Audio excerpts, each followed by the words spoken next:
안녕하세요. 쉽고 재미있는 꽉스티브의 곽북선 교수입니다.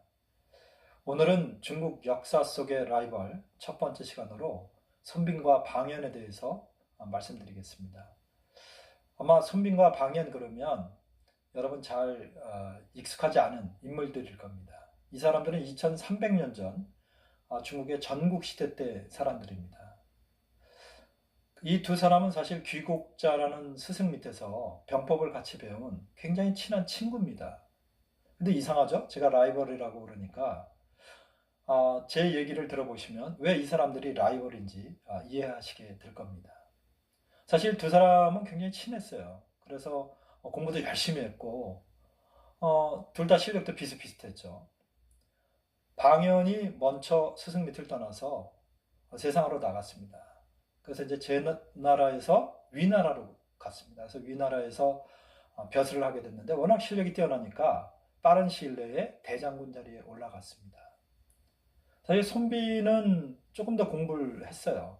그리고 이제 자기 나름대로 어느 정도 만족하고 나서 나도 벼슬길에 나가야겠다 이렇게 이제 생각을 했는데 여러분 뭐 사실 저도 비슷하겠지만 친구가 높은 자리에 있다. 그럼 한번 찾아가 보지 않겠습니까? 그래서 이제 손빈도 위나라로 갔죠. 위나라로. 사실 위나라와 제 나라는 이렇게 붙어 있는 나라거든요. 이게 이제 제 나라면 이게 위나라입니다. 그다음에 요 옆에 있는 게 이제 한나라고, 그 위에 있는 게 조나라. 이제 이런 식으로 돼 있습니다. 어쨌건 그 옆에 있는 나라인데 거기를 갔습니다. 근데 여러분이 하나 좀 이해하셔야 될 것은 중국은 사실 춘추 전국 시대 때 보면 왕들이 자기네 나라 사람만 등용한 게 아닙니다. 뛰어난 사람이면 이게 뭐 적국에 있는 놈이든 아니면 친한 나라에 있는 놈 관계 없습니다. 자기 나라에 도움이 되는 인재라면 다 등용을 했습니다. 굉장히 개방적인 사고를 가졌던 것 같아요. 사실 우리나라는 약간 생각보다는 그렇지 않은 면이 있는데 제가 중국서 살아보니 중국 사람들은 사실 인재 등용에 있어서만큼은 굉장히 개방적인 그런 느낌을 많이 받았습니다. 왜냐하면 제가 CEO들을 만나보면 되게 젊은 CEO들이 많아요. 미국에서 유학 오자마자 바로 된 CEO들. 이제 그런 것처럼 지금 방연도 제 나라 사람, 손빈도 제 나라 사람인데 이제 제 위나라에서 이제 고위직을 맡게 되는 거죠. 그래서 이제 방연이 왕한테 얘기를 합니다. 제가 옛날에 동문 수학했던 아주 뛰어난 친구인데요. 이 친구가 같이 하면 아마 위나라에 도움이 될 겁니다. 거기까지 좋았습니다. 거기까지 좋았는데 조금 지나 보니까요. 이 친구가 자기보다 조금 못했으면 좋았을 텐데 손빈이 방연보다 잘하는 겁니다. 예를 들어 군사 전략에 대한 얘기라든가 국가 정책에 대한 얘기라든가 이런 거 얘기할 때 보면 아주 한 수 위인 겁니다. 그래서 방연이 위기의식을 느끼기 시작했죠. 야, 이거 잘못하면 왕이 나보다 손빈을 중용하겠다. 이거 안 되겠는데? 이런 생각이 든 거죠. 그래서 방연이 직접 공격을 하지는 않고 제3자를 통해서 자기가 잘 아는 사람들을 통해서 이 손빈을 모함하도록 했습니다. 어떤 죄로요? 옛날에는 제일 중요한 죄가 뭘까요? 반란죄입니다. 모반죄라고도 하고 또 우리나라에서는 대형 무도하다고 그러죠. 어쨌건 그 반란죄로 이제 몰아가기로 생각을 한 겁니다. 그래서 왕한테 이제 여러 가지 구실을 씌워서 손빈이 반란을 일으키려고 합니다. 이렇게 얘기를 했죠. 근데 왕도 사실은 똑똑한 걸 알고 있었기 때문에 이놈이 너무 똑똑하니까 이거 아예 우리를 뒤집으려고 그러는구나 이런 생각을 하게 된 거죠. 그래서 이제 손빈을 결국 감옥에 놓고 사형을 선고합니다. 그때 방연이 나서서 구명운동에 나섭니다. 좀 이상하죠? 원래 죽이려고 그랬는데 왜 구명운동에 나섰을까요? 손빈을 구명하려고 했던 방연은 다른 생각이 있었던 겁니다. 손빈을 살릴 생각은 사실은 없었어요.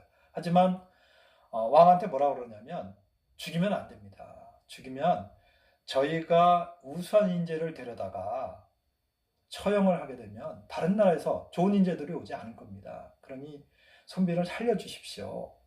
근데 왕이 모반죄를 지르면 어떻게 살려주느냐? 어쨌건 내가 처벌은 해야 된다. 그래가지고 목숨은 살려줬지만 두 다리를 잘랐습니다. 그리고 얼굴에 먹으로 죄를 그린 거죠. 그걸 자자라고 부릅니다. 참 마른 하늘의 날벼락이죠. 그 손비는 이제 걸을 수도 없어서 이렇게 기어갑니다. 기어 이렇게 다니는 판인데 방연이 자기 집에 데려다가 막 거짓 눈물을 보면서 이 치료도 해주고 밥도 먹이고 이런단 말입니다. 그러니까 손비는 사실은 이거 인생길을 어떻게 가야 되나 이런 생각이 들었을 거 아닙니까? 그렇게 이제 절망하고 있는데 방연이 이제 뭐라 그러냐면 야 친구 너무 걱정하지 마라 내가 있는데 이러면서 이제 설득을 하면서 뭐라 그러냐면 내가 떠나고 나서 네가 스승한테 배운 거랑 네가 생각하는 그런 것들을 그냥 썩히기 아쉽지 않냐 책으로 하나 좀 남겨라 글로. 물론 옛날에는 지금처럼 종이책이 아니고요 대나무에 이렇게 이제 그걸 죽간이라고 그럽니다. 대나무에다 이렇게 글을 써서 그걸 이제 끈으로 엮었죠. 그거를 이제 죽간이라고 그러는데 거기에 이제 손빈이 쓰기 시작합니다.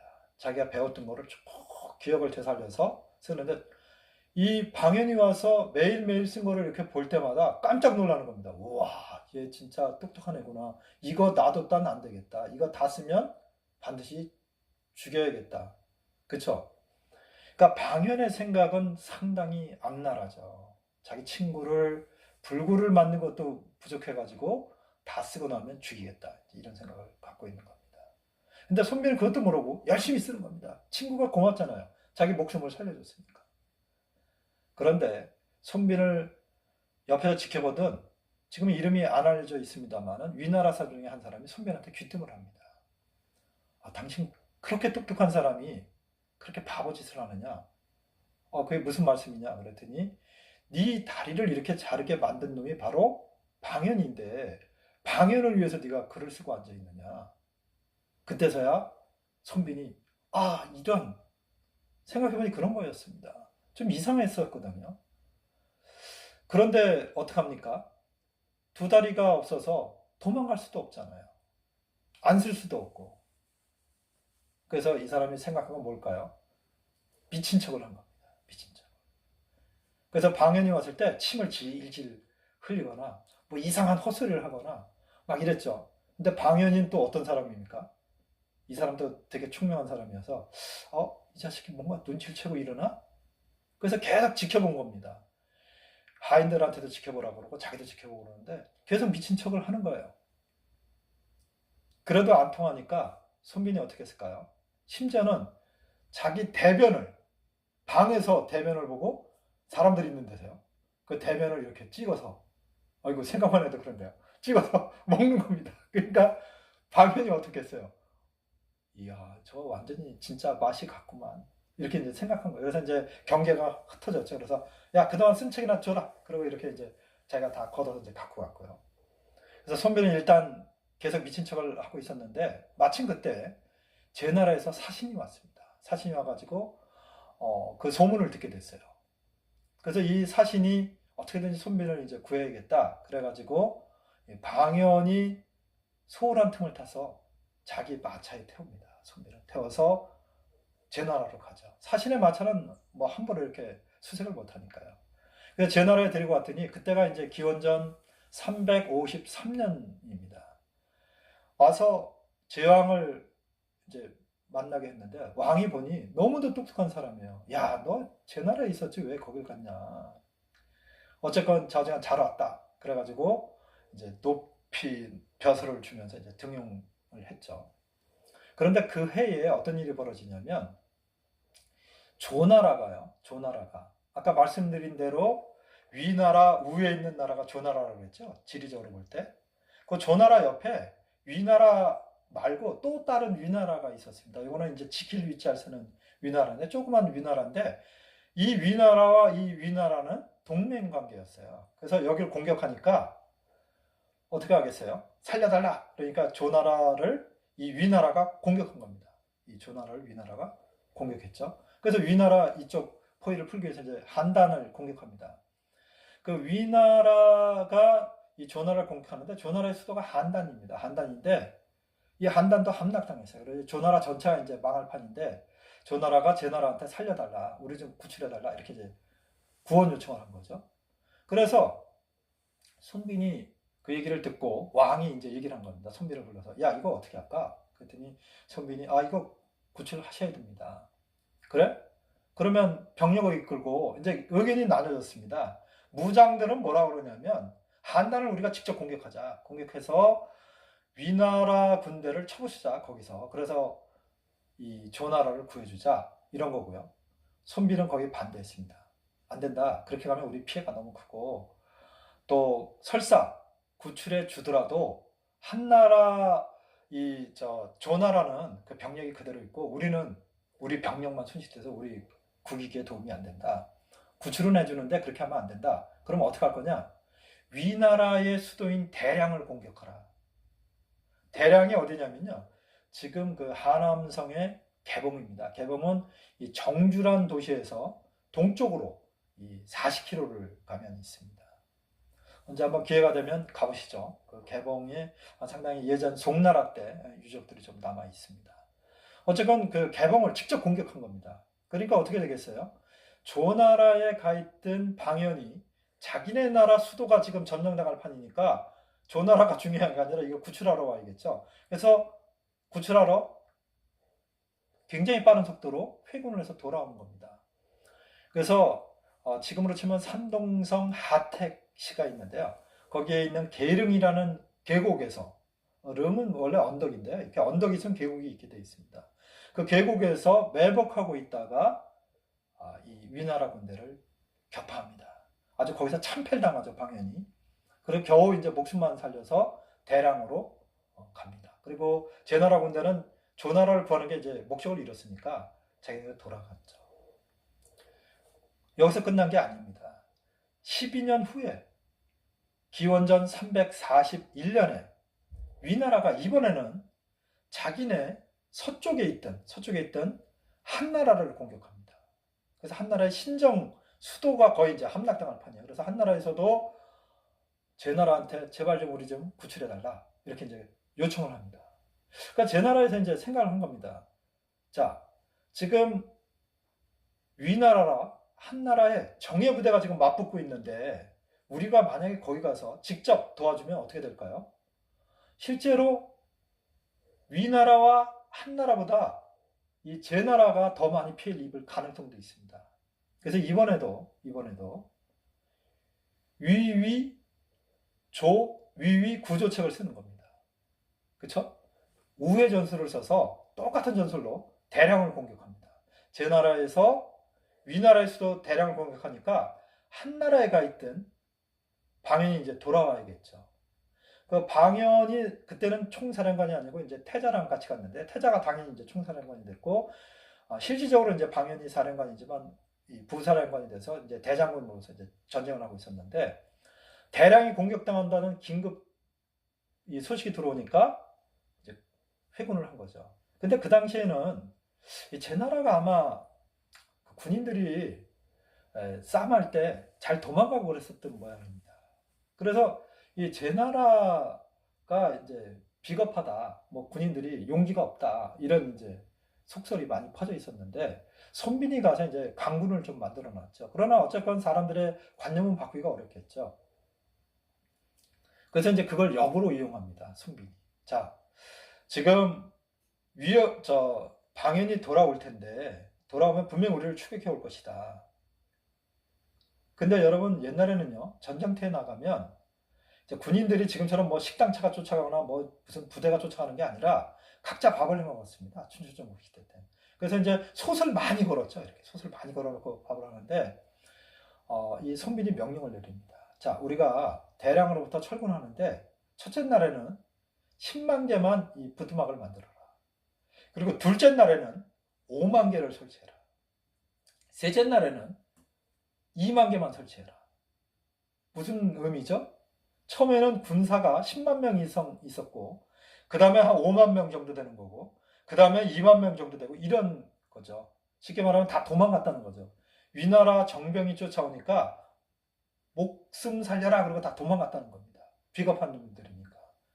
이제 그런 계책을 쓰니까 역시 그 방연이 맞아 이 제 나라 놈들 정말 소문대로 정말 이 비겁한 애들이구나, 용기가 없는 애들이구나. 봐라야, 지금은 10만 개, 또 어제는 5만 개, 오늘은 2만 개.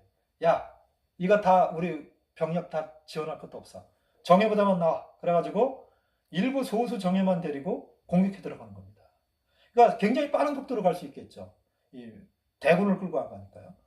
그래서 손빈이 계산을 하고 있었습니다. 분명히 방해는 속전속결로 올 것이다. 그러면 얘가 이 시각쯤 되면, 저녁 때쯤 되면 마릉에 도착할 것이다. 마릉은 어디냐면 지금으로 치면 하북성의 대명현입니다. 근데 이제 속설에는 이 손빈이 대명현에서 자랐다고 그래요. 마릉 근처에서 자랐기 때문에 그 지방의 지형을 속속들이 잘 알고 있는 겁니다.